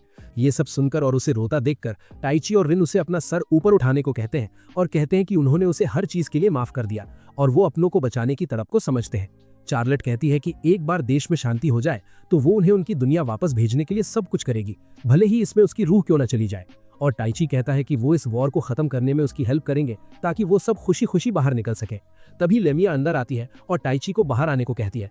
वो उसकी फाइट सुमेला से करवाती है जो ये देखना चाहती थी कि क्या वो सच में उतने ही स्ट्रांग है जितना किंग एक्सपेक्ट कर रहे हैं। और टाइची उसके सारे अटैक्स को पैरी करके और उसकी स्वॉर्ड को एक एनहांस्ड ब्लेड से तोड़कर अपनी डोमिनेंस प्रूव कर देता है। इसके बाद वो दोनों हैंड टू हैंड फाइट शुरू कर देते हैं और टेची सुमेला को नीचे गिराकर उसके ऊपर चढ़ जाता है। ये देखकर वो सच में काफी एक्साइटेड हो जाती है और उससे पूछती है कि क्या वो उसे भी नॉकअप करने के लिए तैयार है और उसके बॉडी के अंदर मौजूद उस स्पेशल व्हाइट थिंग की मांग करती है, जिसे सुनकर टेची हैरत के मारे चीख पड़ता है। बाद में उस रात टेची एरिल के साथ आसमान की तरफ देखता है और उससे बात करता है कि कैसे वो इंसानी दुश्मनों के खिलाफ अपनी असली ताकत यूज करने से डरता है, पर अगर इसका मतलब रिन की हिफाजत करना है तो वो ये करने के लिए बिल्कुल तैयार है। फिर वो रिन को चेक करने के लिए अंदर जाता है और गलती से उसे कपड़े बदलते हुए देख लेता है। दूसरी तरफ हम शार्लेट को होली टेम्पल में प्रार्थना करते हुए देखते हैं। तभी एम्परर उसके पास आता है और हमें पता चलता है कि उसे कार्डिनल लाउड्रा कहा जाता है और शार्लेट को ये बिल्कुल नहीं पता कि एस्पायर पर हुए अटैक के पीछे इसी का हाथ है। अगले दिन सुबह हम टेची को कैसल में इधर उधर रिन को ढूंढते हुए देखते हैं। आखिरकार वो उसे कुछ फूलों को पानी देते हुए पाता है और उसे कहता है कि अपने प्लॉट्स लेकर कोर्ट रूम में पहुंचे क्योंकि लेमियट चाहती है कि वो जनरल्स की मीटिंग ज्वाइन करे। दूसरी तरफ हम ड्यूक को उसके जनरल्स के साथ मीटिंग करते देखते हैं। दो मार्केसेस के बीच अगले कदम को लेकर डिस्कशन चल रहा है। मार्केस मिलगन सुझाव देता है कि उन्हें अपनी सारी फोर्सेस इकट्ठा करके कैपिटल को तुरंत घेर लेना चाहिए, जबकि मार्केस कॉखन का कहना है कि उन्हें प्रॉपर अटैक से पहले इन दो नए वॉरियर्स की एबिलिटीज को अच्छी तरह परख लेना चाहिए। एंड में ड्यूक मिलगन की साइड लेता है और उसे अपनी फोर्सेस असेंबल करके कैपिटल की तरफ लीड करने की परमिशन दे देता है। दूसरी तरफ सुमेला और बेला किंग को ड्यूक की आर्मी के वेनेफिक्स की तरफ बढ़ने की रिपोर्ट देते हैं और बताते हैं कि उनके पास 3000 सोल्जर्स तैयार हैं और बाकी 6000 स्टैंड बाय पर हैं। बेला कहती है कि उसके पास भी 300 मेजेस लड़ने के लिए तैयार है और 600 बैकअप में है। किंग उन्हें पूरी ताकत से कैपिटल डिफेंड करने का ऑर्डर देते हैं और वो टैक्टिकल मीटिंग रूम में जाते हैं जहां वो अगले दिन सुबह साउथ में ड्यूक की फोर्सेस से भिड़ने का प्लान बनाते हैं, जिसमें टेची और रिन भी उनकी हेल्प करेंगे। टेची इंसानों के खिलाफ अपनी पावर्स यूज करने को लेकर वरिड है, पर लेमियट उसे मर्द बनने को कहती है और सुमेला उसे जंग के बाद शादी करने का वादा करके एनकरेज करती है, जिससे टेची और भी ज्यादा परेशान हो जाता है। बाद में उस रात टेची रिन से मिलने जाता है, जो इस जंग में हिस्सा लेने को लेकर काफी टेंस लग रही है। वो उसे कहता है कि उसे इसमें पार्ट लेने की जरूरत नहीं है क्योंकि वो यहाँ गलती से आई थी, पर रिन टेची को बताती है कि वो उस सर्कल में अपनी मर्जी से कूदी थी और वो उसके साथ मिलकर लड़ेगी। वो उसे रात अपने कमरे में बिताने को कहती है और वो दोनों साथ बैठते हैं, जहां रिन अपना सर उसके कंधे पर रख देती है। लगता है टेची आज रात आखिरकार मर्द बन ही जाएगा, पर जैसे ही वो उसका हाथ पकड़ने की कोशिश करता है उसे कुछ महसूस होता है और उसे कहता है कि अब सोने का वक्त हो गया है। इसी बीच हम म्यूरा और लेमिया को चाय पर रिन के बारे में बात करते देखते हैं और म्यूरा उसे चेक करने जाने का डिसाइड करती है, पर लेमिया खिड़की के बाहर देखते हुए कुछ नोटिस करती है और कहती है कि शायद वो अब पैरानॉइड हो गई है। कुछ देर बाद हमें खोडेड असासिन को खिड़की के बाहर पेड़ पर खड़ा देखते हैं। पता चलता है कि मार्कस ने उसे रात में टेची और रिन को खत्म करने के लिए भेजा था ताकि वो अपना नाम बना सके। बदकिस्मती से उस असासिन के लिए टेची ने उसे पहले ही नोटिस कर लिया था और उन्होंने बेड पर ब्लैंकेट के नीचे कुछ पिलोज रख दिए थे।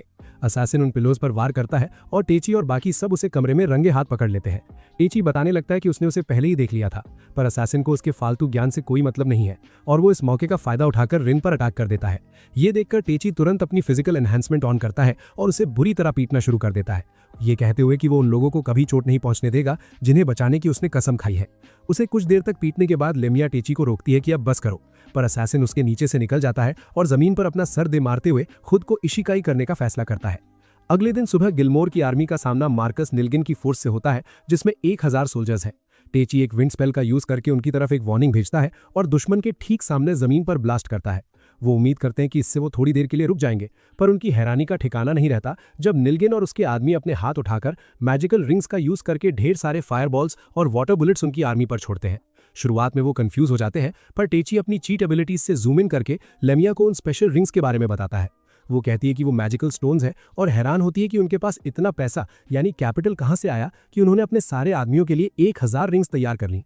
वो आगे बताती है कि ये रिंग्स कास्टर की लाइफ फोर्स तक यूज कर सकती हैं अगर उनका मैजिक खत्म हो जाए, और ये किसी ऐसे के लिए लीथल हो सकता है जिसे मैजिकल आइटम्स की ढंग से समझ ना हो। जैसा कि एक्सपेक्टेड था, निल्गिन की आर्मी रिंग्स का यूज जारी रखती है और जल्द ही खुद को पूरी तरह ड्रेन कर लेती है। उन्हें ऐसे स्ट्रगल करते देखकर गिलमोर की आर्मी खुश होती है और कहती है कि शायद उन्हें पलटवार करने की जरूरत भी नहीं पड़ेगी, बस थोड़ी देर डिफेंड करना है और दुश्मन खुद ब खुद ढेर हो जाएंगे। इससे टेची और रिन अनकंफर्टेबल महसूस करते हैं और वो लेमिया की तरफ देखते हैं। तब सुमेला कहती है कि भले ही वो दुश्मन है, पर है तो इसी किंगडम का पार्ट और गिलमोर भी नहीं चाहेगा कि बिना वजह लोग मारे जाए। लेमिया कहती है कि उसके पास एक प्लान है और वो रिन से हेल्प मांगती है। टेची एरियल की विंड मैजिक से उनके सामने एक बैरियर खड़ा करता है और म्यूरा रिन को किसी भी स्ट्रे शॉट से बचाती है, जब तक वो दूसरे रॉयल मेजेस के साथ मिलकर एक स्पेशल स्पेल तैयार करती है और अचानक बारिश शुरू करवा देती है। रिन फिर लाइटनिंग मैजिक का यूज करके दुश्मन की फौज को झटका देकर बेहोश कर देती है। निल्गिन भी पूरी तरह ड्रेन हो चुका है और वो अपने घुटनों पर गिर जाता है, पर तभी वो ड्यूक के असिस्टेंट इनिमिकस को अपने पास आते देखता है, जो उसे बताता है कि अभी क्या हुआ। निल्गिन उससे पूछता है कि वो क्यों हार रहे हैं और वो उसे रिंग के ड्रेनिंग इफेक्ट के बारे में बताता है और फिर उसे खंजर स्टैब कर देता है, ये कहते हुए कि उसका मकसद पूरा हो गया है और इसी के साथ ये वॉर खत्म हो जाती है। भाई, इनिमिकस ने तो धोखा दे दिया। रात ढलने पर हम कासिम और ग्रैमी को एक बार में ड्रिंक करते हुए देखते हैं, जहां कासिम एक छोटा सा गैजेट निकालता है और कहता है कि अगली बार जब वो टेची से मिलेगा तो वो उसे जमीन चटने पर मजबूर कर देगा। अगले दिन सुबह रिन अपनी स्पेशल ओरल स्किल्स का यूज करके टेची को जगाती है, पर टेची को बाथरूम की तरफ भागना पड़ता है क्योंकि उसने कल रात जरूरत से ज्यादा फूड ठूस लिया था। इसके बाद वो लेमिया और म्योरा से मिलते हैं, जो उन्हें बताती हैं कि किंग ने उन सबको कोर्ट रूम में समन किया है। वो सब देखने जाते हैं कि आखिर मामला क्या है, और किंग कहता है कि प्रिंसेस उन्हें जंग में उनकी अचीवमेंट्स के लिए रिवॉर्ड देना चाहती है और उन्हें स्पेशल वेपन्स पिक करने की इजाजत देती है। लेमिया एक मैजिक रिंग लेती है, टेची एक जापानीज लुकिंग कटाना उठाता है, रिन एक फैंसी स्टाफ चुनती है और मायरा अपने लिए एक हाई ग्रेड डैगर ले लेती है। इसके बाद वो सब ट्रेनिंग ग्राउंड्स पर जाते हैं, जहां सुमेला टेची से उसकी बड़ी कारी तलवार बिग ब्लैक सोर्ड दिखाने को कहती है। लेमिया भी अपनी मैजिक रिंग टेस्ट करती है और सुमेला टेची के ऊपर चढ़ जाती है और उसे कहती है कि वो अपनी तलवार के साथ अपना सारा हॉट पैशन उस पर अनलोड कर दे। वो उसे इधर उधर धक्के देती है और कहती है कि उसके पास जो भी है वो सब ले लेगी, पर टेची अभी भी कल रात के ओवर ईटिंग की वजह से सिक फील कर रहा है और आखिर में बेहोश हो जाता है। टेची किसी तरह वहां से बच निकलता है और शहर में कुछ मेडिसिन लेने जाता है। बाहर निकलने पर वो नोटिस करता है कि लोग उसे घूर रहे हैं और वो सोचता है कि क्या वो एरियल को देख रहे हैं, पर वो कहती है कि उसने ऐसा मैजिक किया है कि अभी सिर्फ वही उसे देख सकता है, तो लोग असल में टेची को ही देख रहे हैं। तभी कुछ बच्चे उसके पास आते हैं और उसे वॉर का स्ट्रॉन्ग मैन बुलाते हैं। तब टेची को रियलाइज होता है कि वो लोगों के बीच काफी पॉपुलर हो गया है। वो थोड़ी देर उन्हें एंटरटेन करता है और फिर एक सुनसान सड़क पर जाकर उस शख्स को आवाज देता है जो सायों में उसका पीछा कर रहा था। ये कोई और नहीं बल्कि वही एक हाथ वाला कासिम निकलता है जो टेची को मिल रही इस सारी फेम की वजह से काफी सॉल्टी फील कर रहा है। टेची उससे पूछता है कि उसके हाथ को क्या हुआ, और जब उसे पता चलता है कि वही वो बंदा है जिसने उसका हाथ उड़ाया था तो उसे सच में काफी बुरा लगता है। कासिम कहता है कि उसने उसे हराने का पक्का इरादा कर लिया है और उसे अपनी शर्तों पर एक ड्यूअल के लिए चैलेंज करता है, वरना वो शहर के सारे कुओं में जहर मिला देगा। वो लॉडर से मिला हुआ वो गैजेट निकालता है और कहता है कि ये टेची की मैजिक पर रिस्ट्रिक्शंस लगा देगा और उसे उसकी अपनी पावर के बराबर कर देगा। इस तरह वो बराबरी की जमीन पर लड़ सकते हैं और वो प्रूव कर सकता है कि वो सिर्फ उसके गिफ्ट्स की वजह से हारा था। जाहिर है ये एक बहुत ही घटिया आइडिया लग रहा है, पर एक अल्फा मेल होने के नाते टेची कहता है कि वो ऐसी लड़ाई से पीछे नहीं हट सकता और अपनी डोमिनेंस प्रूव करके रहेगा। इस बात से एरियल भड़क जाती है और उसे वॉर्न करती है कि अगर उसकी पावर कभी वापस नहीं आई तो उसके पास रोते हुए मत आना, और इसी के साथ बैटल शुरू हो जाती है।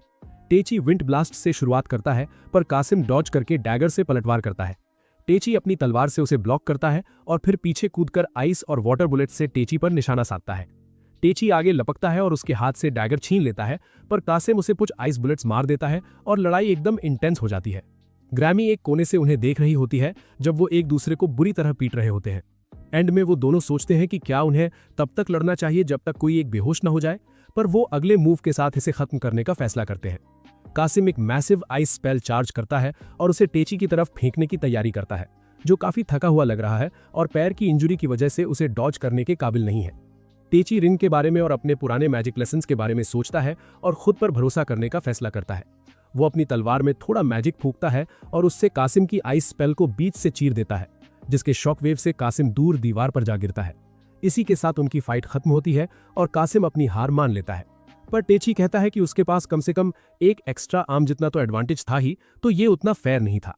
इसके बाद एरियल कासिम से टेची की मैजिक पावर वापस करने को कहती है और वो उन्हें नॉर्मल होने के लिए उस मैजिकल गैजेट को तबाह करने को कहता है। पर इससे पहले कि वो कुछ कर पाते, उस गैजेट के चारों ओर का डार्क ऑरा एक शैडो मॉन्स्टर का रूप ले लेता है और टेची पर अटैक करने लगता है। टेची विंड मैजिक से पलटवार करने की कोशिश करता है, पर उस शैडो मॉन्स्टर को रत्ती भर भी डैमेज नहीं पहुंचता, जो बदले में उस पर ढेर सारी डार्क बुलेट्स छोड़ता है। हालात काफी खराब दिख रहे हैं, पर तभी अचानक ग्रैमी अपनी इनविजिबिलिटी क्लोक से बाहर आती है और मॉन्स्टर पर अटैक कर देती है। कासिम उसका ध्यान आइस मैजिक से भटकाता है और ग्रैमी को गैजेट तबाह करने को कहता है, पर उसे तोड़ने के बाद भी मॉन्स्टर गायब नहीं होता और कासिम सोचने लगता है कि क्या लॉटर ने ये सब भी पहले से प्लान किया था। टेची नोटिस करता है कि कम से कम उसकी पावर्स तो वापस आ गई हैं और वो कहता है कि वो इस मॉन्स्टर को एक ही अटैक में उड़ा देगा। वो एरियल को आसपास की हवा कंप्रेस करके लाइटनिंग बनाने को कहता है और अपनी तलवार से एक लाइटनिंग स्लैश मारकर मॉन्स्टर को ढेर कर देता है। इसके बाद वो कासिम को एक हीलिंग पोशन देता है, पर ग्रैमी उसे उसकी प्राइड को और ज्यादा क्रश करने को नहीं कहती और बताती है कि वो बस उससे हारने की वजह से सॉल्टी था, पर अब जब वो बराबरी पर लड़ चुके हैं, उसने अपनी हार कबूल कर ली है और शायद स्ट्रॉन्ग बनने के लिए और मेहनत करेगा।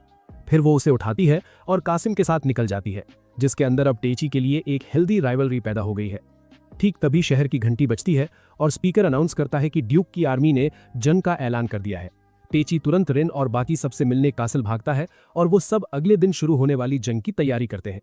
उसी वक्त हम लॉटर को उस मिस्टीरियस लेडी को रिपोर्ट देते हुए देखते हैं कि कैसे टेची ने उस शैडो मॉन्स्टर से निपटा और वो उसे अगले गाइडेंस के साथ आगे बढ़ने को कहती है। हमें उनके बगल में एक और हुडेड फिगर दिखता है जो बिल्कुल एनिमिकस जैसा लग रहा है। अगले दिन सुबह ड्यूक डॉर्जेसहाइम कैपिटल की तरफ बढ़ने से पहले अपनी आर्मी को एड्रेस करता है और उनसे अदर वर्ल्डर्स और लेमिया से खुद निपटने की परमिशन मांगता है, क्योंकि उसने सारे जरूरी अरेंजमेंट्स कर लिए हैं और वो नोगान की तरह उसे निराश नहीं करेगा। इसके बाद ड्यूक कैपिटल की तरफ बढ़ता है और दोनों आर्मीज एक दूसरे के आमने सामने आ जाती हैं। भाई अब दोनों फौजें भिड़ने के लिए तैयार हैं, ये तो महायुद्ध होने वाला है। वो अनेमिकस से पूछता है कि क्या उनके जीतने का कोई भी चांस है, और वो जवाब देता है कि मार्कस मार्शस टेइची के अलावा बाकी सबका ध्यान रख लेगा, पर वो खुद इस बात का पूरा इंतजाम करेगा कि टेइची उसके लिए कोई प्रॉब्लम खड़ी ना कर सके। दूसरी तरफ गिल्मार एक धमाकेदार स्पीच के साथ अपने सोल्जर्स का मोराल हाई करता है और उन्हें कहता है कि इस किंगडम के असली हीरोज की तरह जीत का रास्ता साफ कर दो। इसी के साथ महायुद्ध शुरू हो जाता है और हम हर तरफ तलवारों की टक्कर और जादुई स्पेल्स को बैटलफील्ड पर बरसते हुए देखते हैं। रिन और म्यूरा पूरी तरह जंग पर कब्जा कर लेती हैं और लीमिया अपनी नई मैजिकल रिंग से निकलने वाली स्पेल्स से दुश्मनों को तबाह कर रही है, पर तभी उन सबका सामना उन मेजेस से होता है जो मार्शस ने खास उनके लिए तैयार किए थे। हम देखते हैं कि एक रैंक्ड एडवेंचरर सुजोरा रिन का सामना करती है। मार्शस खुद म्यूरा से भिड़ जाता है, जबकि मिस फोलो नाम का एक सॉर्सरर लीमिया को चैलेंज करता है और अपनी जैमिंग मैजिक और विशाल स्टाफ का यूज करके उस पर हर तरफ से अटैक करने लगता है। इसी बीच टेइची अपनी विंड मैजिक का यूज करके दुश्मन की फौज के ऊपर से छलांग लगाता है और सीधा ड्यूक के कैंप के सामने लैंड करता है। जब वो लोग अपनी बैटल स्ट्रैटेजी पर डिस्कस कर रहे होते हैं, वो बस अंदर चला जाता है और ड्यूक से सरेंडर करने को कहता है। डॉगशन एनिमिकस को छोड़कर बाकी सबको बाहर जाने को कहता है और वो टेइची से उसके प्रपोजल पर बात करता है। टेइची कहता है कि अगर वो अभी अपने आदमियों को सरेंडर करने का ऑर्डर दे दे तो वो इस बात का ख्याल रखेगा कि किंग उस पर थोड़ी दया दिखाए, वरना उसके पास इतनी पावर तो है कि वो उसे पीट कर उसका सर खुद किंग के कदमों में ले जाकर रख दे। ये सुनकर डॉगशन उससे पूछता है कि वो खुद ही किंग क्यों नहीं बन जाता, तो टेइची कहता है कि ये बहुत ज्यादा झंझट वाला काम है और वो नहीं चाहता कि एक डिक्टेटर बनकर वो हजारों लोगों की नफरत मोल ले जो बस अपनी मनमानी करता हो। ये सुनकर डॉगशन हंसने लगता है और कहता है कि शांत दुनिया में बड़े होने से इंसान का नजरिया सच में बदल जाता है। पर फिर वो टेइची को बताता है कि ये प्राइड यानी सम्मान की बात है और कभी कभी ताकतवर लोगों को अपने फैसलों के साथ आगे बढ़ना ही पड़ता है, भले ही उसका नतीजा उनकी मौत ही क्यों ना हो। टेइची उसके अजीब चेहरे को देखकर सोचता है कि क्या ये हथिया नहीं गया है। वहीं हम पीछे एनिमिकस को सबकी पीठ पीछे एक डार्क स्पेल पकाते हुए देखते हैं, जिससे उनकी आर्मी के सभी लोग उसका वो डार्क जूस पीने पर मजबूर हो जाते हैं। वापस बैटलफील्ड पर लीमिया मिस फोलो का सामना करती है और उससे पूछती है कि क्या उसका प्लान बस उसे थकाने का है। वो आइस मैजिक से उस पर अटैक करता है, पर वो जमीन से आग निकालकर उसे ब्लॉक कर देती है। वो फिर उसकी तरफ ढेर सारी आइस बुलेट्स भेजता है, पर वो डिफेंस मैजिक से उन्हें रोक लेती है और एक विंड ब्लेड से निशाना साध कर उसे नीचे गिरा देती है। ये देखकर वो पुराना मेज हैरान रह जाता है और अपनी हार कबूल करते हुए लीमिया को उसे खत्म करने को कहता है, जो वो एक मैसिव फायरबॉल के साथ कर देती है। ठीक उसी वक्त रिन अपनी फ्लेमिंग स्वॉर्ड से मार्शस से लड़ रही है, पर वो उसे हवा में उड़ा देता है और सोचता है कि आज रात उसे एल्फ मीट चखने को मिलेगा। पर तभी वो उसके पास से तेजी से निकलती है और रॉयल कलेक्शन से लिए गए डैगर से उसकी गर्दन चीर देती है। दूसरी तरफ रिन को अपने ओपोनेंट को खत्म करने में थोड़ी मुश्किल हो रही है। सुजुरा लगातार ऑफेंस जारी रखती है और रिन को डिफेंसिव खेलने पर मजबूर कर देती है। ये कुछ देर तक चलता रहता है, पर रिन आखिरकार उसकी मूव्स और एबिलिटीज को एनालाइज कर लेती है और जंग खत्म करने की तैयारी करती है। वो उस पर एक फ्लेइंग स्पेल से वार करने वाली होती है, पर सुजुरा नीचे कूदकर जमीन पर हिट करती है, जिससे रिन पीछे जा गिरती है। रिन आइस मैजिक पर स्विच करती है और उसकी तरफ आइसिकल्स शूट करती है, पर सुजुरा उन्हें हटा देती है, सिर्फ ये रियलाइज करने के लिए कि वो सब बस एक डिस्ट्रैक्शन था। वो देखती है कि रिन उसके ऊपर खड़ी है और उसके सर के ऊपर एक विशाल फायरबॉल चमक रहा है। रिन उसे नीचे शूट करती है और सुजुरा का काफी एचपी लॉस हो जाता है, पर तभी वो नोटिस करती है कि आसपास के गिरे हुए सोल्जर्स अजीब हरकतें कर रहे हैं और उन्हें ज़ॉम्बीज की तरह घेर रहे हैं। रिन सुजुरा को कहता है कि अगर जिंदा रहना है तो मेरे साथ आ जाओ, और वो दोनों टीम अप कर लेती हैं। इसी बीच टेइची ड्यूक से सरेंडर करने की बातें जारी रखता है, पर तभी एरियल एनिमिकस की ईविल स्पेल को नोटिस करती है और टेइची को उसके बारे में वार्न करती है। ये सुनकर एनिमिकस हंसने लगता है और कहता है कि उसकी स्पिरिट को पक्का इसका एहसास हो जाएगा। वो अपने असली रंग दिखाते हुए रिवील करता है कि वही वो शख्स है जिसने इस बगावत की चिंगारी लगाई और ड्यूक को उसके अपने भाई के खिलाफ भड़काया। उसने कहा कि उसने इस बैटलफील्ड को डार्कनेस कर्स नाम की स्पेल से पहले ही तैयार कर दिया है, जिससे उसके कंट्रोल में हर कोई पागल हो जाएगा और एक स्ले मशीन में बदल जाएगा। वो कहता है कि उसने ये सब उस लेडी के लिए किया है, उसी मिस्टीरियस मास्टरमाइंड की तरफ इशारा करते हुए, और उसे इस किंगडम या इन भाइयों की लड़ाई से रत्ती भर भी फर्क नहीं पड़ता। वो बस अपने मास्टर की इच्छा के मुताबिक सब कुछ राख में मिला देगा। इसी के साथ वो पूरे बैटलफील्ड में उस स्पेल को फैलाना शुरू कर देता है और खुद भी एक डेमन में बदल जाता है। भाई, एनिमिकस ने तो पूरा गेम ही पलट दिया। वापस बैटलफील्ड पर हम लेमिया और बेला को अपने सर के ऊपर उस स्पेल को ऑब्जर्व करते हुए देखते हैं, जहां वो एक्सप्लेन करती हैं कि ये वही मनहूस स्पेल है जो 200 साल पहले उनके पड़ोसी देशों होली स्कैटलॉव एम्पायर और गार्जियन एम्पायर की जंग में यूज हुई थी। हालांकि वो जंग काफी छोटी थी, पर गिरे हुए सोल्जर्स बर्जर्किंग ज़ॉम्बीज में बदल गए थे, जिन्होंने दोस्त और दुश्मन दोनों पर बिना देखे अटैक किया था। वो ज़ॉम्बीज धीरे धीरे उन लोगों तक भी पहुंच गए जो लड़ाई का हिस्सा नहीं थे, और नतीजा ये हुआ कि 7 लाख से भी ज्यादा लोगों ने अपनी जान गंवा दी। इतिहास में इस भयानक जंग को ब्लडी रैप्सडी के नाम से जाना जाता है, और जब तक वो इस मैजिक के सोर्स को तबाह नहीं कर देते, तब तक वो सबको होश में नहीं ला पाएंगे। ये स्पेल अभी भी जिंदा लोगों में फैल रही है, और वो भी जल्द ही माइंडलेस खून के प्यासे ज़ॉम्बीज में बदल जाएंगे। दोनों आर्मीज के लिए हालात बिगड़ने लगते हैं जब लिमिया और बाकी सबको इन माइंडलेस पपेट्स का झुंड घेर लेता है। वो पलटवार करने का फैसला करते हैं और उम्मीद करते हैं कि ताइची अपने प्लॉट आर्मर का यूज करके सब बचा लेगा, जो हमें वापस ड्यूक के कैंप में ले जाता है, जहां ताइची अपनी स्पिरिट पावर अनलीश करता है और एक ऐसे फुल पावर अटैक की तैयारी करता है जिसमें शायद उसकी जान भी जा सकती है। वो इस बार अपने दोस्तों को बचाने के लिए सब कुछ झोंकने का पक्का इरादा यानी रिजॉल्व कर लेता है, पर इससे पहले कि वो पावर निकाल पाए, एरियल वक्त को रोक देती है और कहती है कि वो उससे झूठ बोल रही थी। वो उससे माफी मांगती है और कहती है कि वो अपनी असली ताकत से डर रही थी और उसे नहीं पता था कि इसका ताइची पर क्या असर होगा। इसीलिए वो अब तक उसके सामने इस सेमी ओरिजिनल फॉर्म में आई थी। वो आगे कहती है कि उसका निश्चय देखकर अब उसे यकीन हो गया है कि ताइची उसे उसके असली रूप में देखने के लिए तैयार है, और वो उसे अपना असली नाम बताती है, जो कि सिल्फिड निकलता है। इसके बाद वक्त फिर से नॉर्मल फ्लो करने लगता है और रिन सुजुरा के साथ ताइची के पास भागती है और उसे गले लगा लेती है। ताइची नोटिस करता है कि उसके पैर में चोट लगी है और कहता है कि वो अब इस जंग को यहीं खत्म कर देगा ताकि वो सब अपने घर वापस जा सकें। वो अपना हाथ उठाता है और सिल्फिड को पुकारता है और उस डार्कनेस कर्स के मैजिक सर्कल को तोड़ने के लिए एक स्पेशल स्पेल यूज करता है। ये देखकर सब हैरान रह जाते हैं और सुजुरा रिवील करती है कि सिल्फिड असल में क्वीन ऑफ स्पिरिट्स का नाम है और उसे पूरे यूनिवर्स की 4 सबसे ताकतवर स्पिरिट्स में से एक माना जाता है। इसी के साथ सब कुछ नॉर्मल हो जाता है और ताइची कहता है कि उसे अभी भी उस बंदे से निपटना है जिसने ये सब किया, और वो इनिमिकस से उसके डेविल फॉर्म में लड़ने की तैयारी करता है। वो अपनी नई पावर चार्ज करता है और वो दोनों आसमान में किसी ड्रैगन बॉल जी स्टाइल फाइट की तरह उड़ने लगते हैं। वो एक दूसरे से कई बार टकराते हैं। फिर ताइची उससे उस मिस्टीरियस लेडी के बारे में पूछता है। इनिमिकस कहता है कि वो इस दुनिया की रूलर है और उसने ही सब कुछ प्लान किया था, उसके जन्म से लेकर उसके इस दुनिया में समन होने तक और आज के इस दिन तक जब वो एक समनर के तौर पर अपनी असली ताकत अनलॉक कर रहा है। वो रिवील करता है कि ये दुनिया एक विशाल महायुद्ध यानी मैसिव वॉर की तरफ बढ़ रही है और उसे बचाने के लिए उन्हें एक अल्टीमेट वेपन की जरूरत है और ताइची उनके लिए वही वेपन बनेगा। वो आगे कहती है कि अब तक उसने जितनी भी लड़ाइयां लड़ी हैं वो सब उस लेडी के प्लान का हिस्सा थीं ताकि वो और स्ट्रांग बन सके, और वो खुद भी उसके इस ग्रैंड स्कीम में महज एक प्यादा यानी पॉन है। ताइची उससे उस लेडी का नाम पूछता है पर इनिमिकस कहता है कि अभी ये जानने का सही वक्त नहीं है, जिससे ताइची भड़क जाता है और कहता है कि वो ऐसे किसी घटिया यानी बीएस बहाने के लिए अपने दोस्तों और हजारों लोगों की मौत कबूल नहीं करेगा। वो डेमन को पंच मारना जारी रखता है और जैसे जैसे उसका गुस्सा बढ़ता है वो उस पर भारी पड़ने लगता है। वो उसे लगातार पीटते रहता है जब तक कि वो उसके पेट पर इतना भयानक हिट नहीं मारता कि वो सीधा जमीन में जा गिरता है। वो उसके ऊपर खड़ा होता है और इनिमिकस उसे आखिरी वार करने को कहता है क्योंकि उसका नरम दिल ही उसकी आखिरी कमजोरी बची है। पर ताइची उसे बताता है कि इस पावर को एक्सेप्ट करते वक्त उसने अपनी इंसानियत पीछे छोड़ दी थी और एक स्ट्रॉन्ग लाइटनिंग अटैक से उसे राख यानी इवेपोरेट कर देता है। इसी के साथ जंग खत्म होती है और हम ताइची को कैसल में रिन, लिमिया और मीरा के साथ जागते हुए देखते हैं। वो उसे तब से लेकर अब तक की सारी बातें बताती हैं जब से उसने इनिमिकस को हराया था, और एल्सीना और शार्लेट भी उसे देखने दौड़ी आती हैं। लगता है उसका मैजिक खत्म हो गया था और वो कई दिनों तक सोता रहा था, पर अब उसे इस किंगडम का हीरो माना जा रहा है। गिंग अपने भाई को उसकी बगावत के लिए सजा देता है और फिलहाल किंगडम में शांति लौट आती है। हम ताइची को ये सोचते हुए देखते हैं कि कहीं इस पावर की वजह से वो भी एक मॉन्स्टर में ना बदल जाए, पर लिमिया उसे यकीन दिलाती है कि भले ही उसके पास कितनी भी पावर आ जाए, जब तक उसका दिल सही जगह पर है वो हमेशा एक इंसान ही रहेगा। वो उसे चेयर अप करती है और वो सब अपनी ट्रेनिंग जारी रखने के लिए एस्बिर वापस जाने का फैसला करते हैं। शार्लेट और एल्सीना उन्हें विदा करती हैं और शार्लेट वादा करती हैं कि वो उन्हें उनकी दुनिया वापस भेजने का रास्ता जरूर ढूंढेंगी।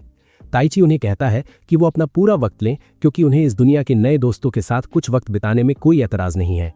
इसी के साथ वो एस्बिर के लिए निकल पड़ते हैं और ताइची कहता है कि वो इतना स्ट्रांग बन जाएगा कि फिर कभी अपने किसी दोस्त को चोट नहीं पहुंचने देगा। वहीं दूसरी तरफ वो मिस्टीरियस मास्टरमाइंड लेडी अपने क्रिस्टल वॉल के जरिए उस पर नजर रखे हुए हैं। और इसी तरह इसेकाई चीट मैजिशियन का सीजन 1 खत्म होता है। भाई ये तो एकदम धमाकेदार एंडिंग थी। क्या आप चाहते हैं कि मैं सीजन 2 की रूमर्स या लाइट नॉवल की आगे की स्टोरी नरेट करूं ताकि पता चले कि वो लेडी आखिर है कौन?